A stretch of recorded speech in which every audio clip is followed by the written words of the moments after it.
The moment I introduced my fiancé to my family, my stepsister decided she wanted him for herself. Hi, my name is Emma. I'm 28 years old, and this is the story of how my stepsister spent 2 years trying to steal my fiancé. My parents divorced when I was 10. A few years later, my father married a woman named Linda. Linda had a daughter named Chloe. From the day we met, Chloe wanted everything I had. If I bought a dress, she wanted the same one. If I joined an activity, she joined it too. If I made a new friend, she'd immediately try to become closer to them than I was. At first, I thought it was childish.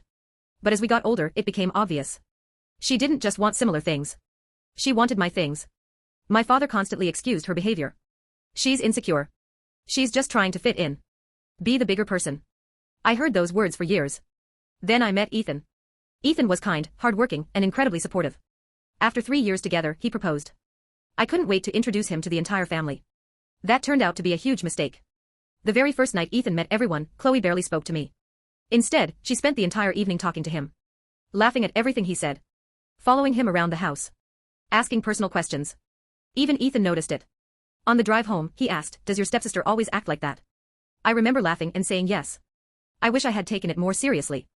Over the next few months, Chloe became obsessed. She started sending Ethan friend requests. Then messages. Then random photos. Most of them had nothing to do with me. At first Ethan ignored them. Then he showed them to me. I was shocked. One message literally said, "If things don't work out between you and Emma, call me." Who sends that to their stepsister's fiancé? When I confronted Chloe, she accused me of being jealous. My father immediately defended her.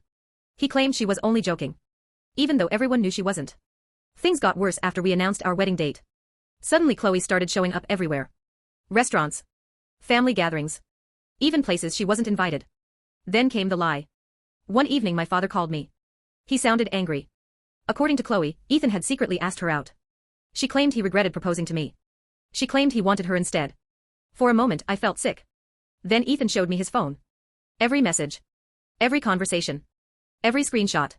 The truth was obvious. Chloe had spent months pursuing him. And Ethan had rejected her every single time. When my father saw the evidence, he couldn't defend her anymore. But he still refused to apologize. Instead, he asked me to keep the peace. I refused. For the first time in my life, I stopped protecting Chloe from the consequences of her actions. The wedding arrived 6 months later. I honestly hoped the drama was over.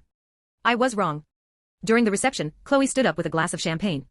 She announced she had something important to say. The room went quiet. Then she started telling guests that Ethan and I were making a mistake. That she understood him better than I did.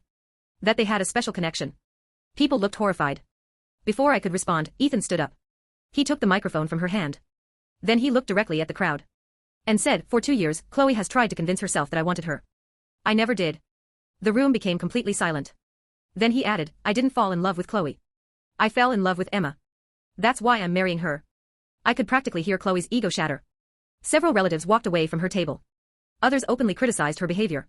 Even my father looked embarrassed. The rest of the wedding was perfect. As for Chloe, she left before the night ended. It's been 3 years since then. Ethan and I are happily married. We have a beautiful daughter. And Chloe still complains that I somehow stole the life she deserved. The funny thing is, it was never her life. She just couldn't stand the fact that, for once, she couldn't take something that belonged to me.